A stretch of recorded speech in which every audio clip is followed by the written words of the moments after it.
Bueno, pues así las cosas, la elección de Estados Unidos cada vez más cerca y tiempo, será en noviembre próximo, pero se ve muy fuerte a Donald Trump y débil, muy débil a Joe Biden, que no ve la suya. Lucy Bravo, Lucy, ¿cómo estás? Bien, buenas noches. Muy buenas noches, Ángeles Aguilar, qué gusto, Ángeles, ¿cómo estás? Estar aquí con ustedes. Buenas noches, Arturo Dan.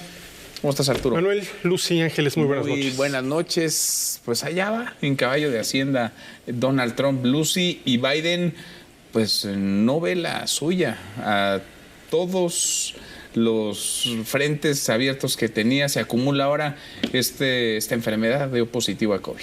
Dio positivo a COVID. Bueno, sí, claramente le llueve sobre mojado en estos momentos a Joe Biden, no solo por pues este debate interno que continúa, al parecer ya esta pequeña tregua que se dio en torno pues a lo ocurrido con este atentado en contra de Donald Trump y esta tregua que se dio en el Partido Demócrata sobre la candidatura de Biden, pues ya se acabó y ya una vez más renovaron estos llamados a que pues se aparte, ¿no?, de la contienda presidencial. Cada vez son más las voces del círculo como 2 días cercano. Sí, realmente fueron pues prácticamente las horas posteriores al atentado y se acabó.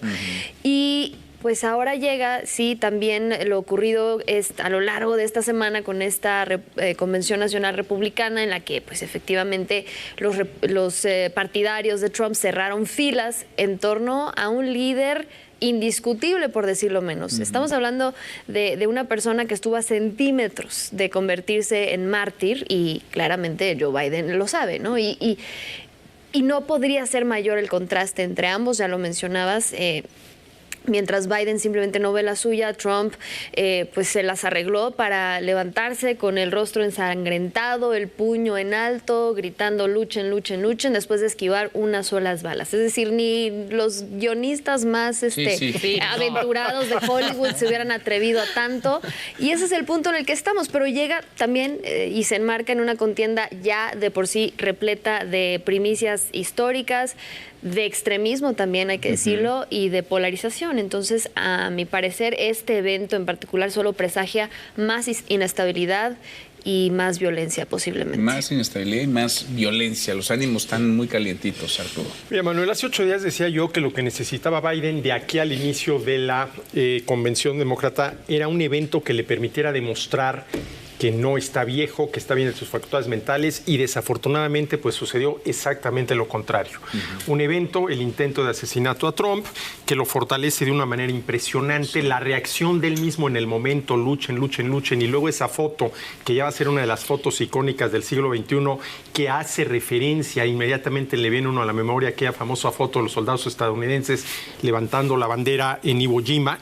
Y por el otro lado, pues al pobre Biden hoy sí le dicen que le diagnosticaron COVID, ¿no? Sí. Es decir, yo creo que este arroz ya se coció, no hay limpia o algo. No hay perdón, yo no sé qué se puede hacer, pero lo que llama mucho la atención es la reacción que tuvo, como dice Lucy. Yo creo que ni al guionista más imaginativo se le hubiera ocurrido algo así, porque había dicho, no, y aquí sí se le pasó la mano. Una persona que se salvó, decía Lucy, sí, que decía centímetros, bueno, eran milímetros, ¿no? Consciente de lo que había pasado, esa reacción de Trump que inmediatamente se levantó y entre las guarudas apareció, luchen, luchen, luchen, y luego la otra foto es verdaderamente de una suerte, buena suerte para Trump y mala suerte para Biden. Sí, ahora, hablamos mucho de los personajes y valdría la pena ya en lo que viene detenernos también en lo que propone cada uno de ellos, porque si gana Donald Trump, vaya, estamos lejos todavía de noviembre, pero parece que él trae toda la solidez, toda la fuerza, a diferencia de Biden,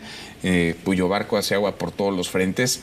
¿Qué va a venir? ¿Qué va a pasar? ¿Qué puede ocurrir? No solamente en Estados Unidos, en el resto del mundo, para México, porque Donald Trump, además su elección, digamos, del candidato que le acompañará como compañero de fórmula, el candidato a la vicepresidencia, el senador Vance, pues da mucho a pensar y deja mucho sobre la mesa de lo que un gobierno encabezado por Donald Trump podría traer como consecuencias, Ángeles? No, bueno, es claro que la elección de este candidato, de Vance como su vicepresidente, como su mancuerna, pues sin duda es un mensaje claro, porque dentro de la agenda que tiene él, pues está todo el tema de seguridad nacional y todo el tema de migración, que eso creo que son los temas que pues más le podrían llegar a afectar a México, además de lo del comercio internacional, ¿no? Que también hay que recordar que 2026 viene toda la revisión del TEMEC, entonces ahí también vamos a tener que estar muy al pendiente. Yo creo que, como bien lo dicen, este arroz ya se coció, podríamos casi dar por sentado que en las próximas elecciones podríamos de nueva cuenta ver a Trump,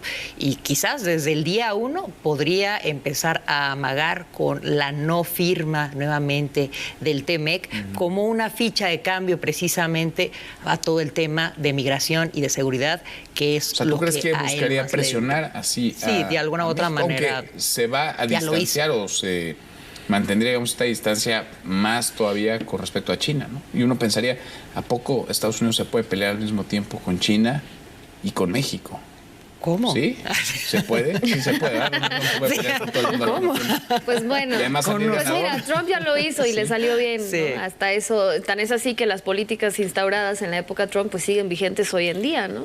Y por eso es que vemos ahora ya todo pues un auge y movimientos importantes, y no descartar también lo anunciado por la propia administración Biden el día de hoy a través de su secretario de Estado, Anthony Blinken, con este esfuerzo inmenso para desacoplar pues muchas de estas empresas y manufacturas de China e instalarlas en América Latina, lo cual pues evidentemente también va a redirigir muchísima inversión hacia nuestro país, nuestro territorio.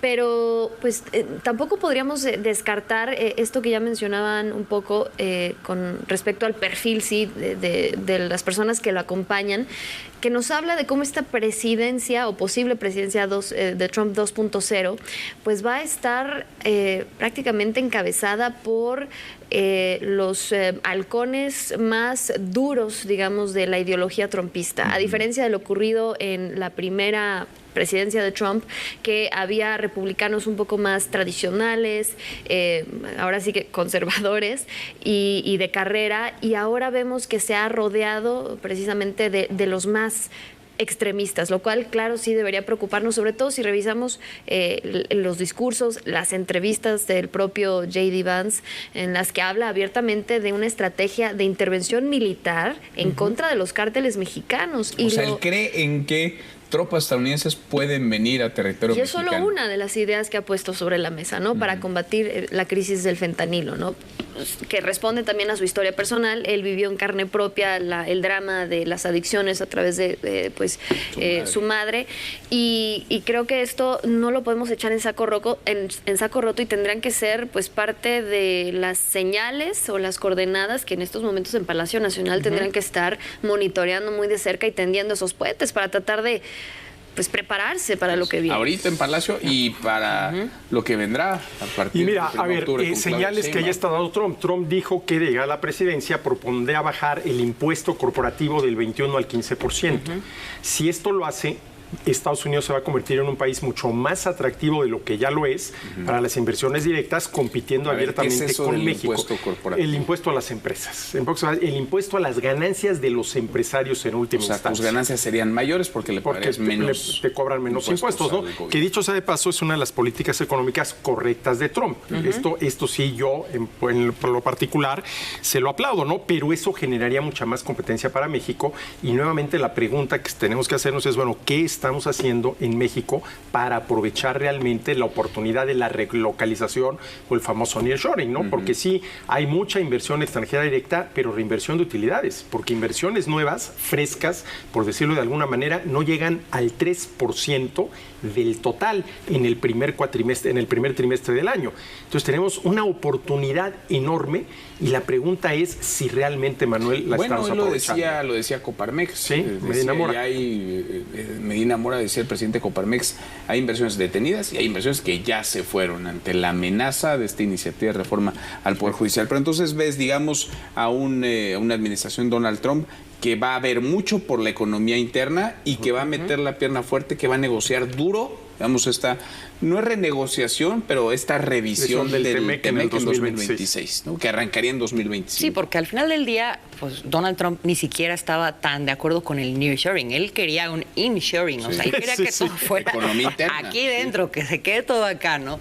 Y bueno, finalmente, con todos estos cambios, porque estábamos hablando, bueno, la vez pasada de la reforma judicial, pero también hay otras reformas que también se contraponen a lo que se ha planteado originalmente en el TEMEC.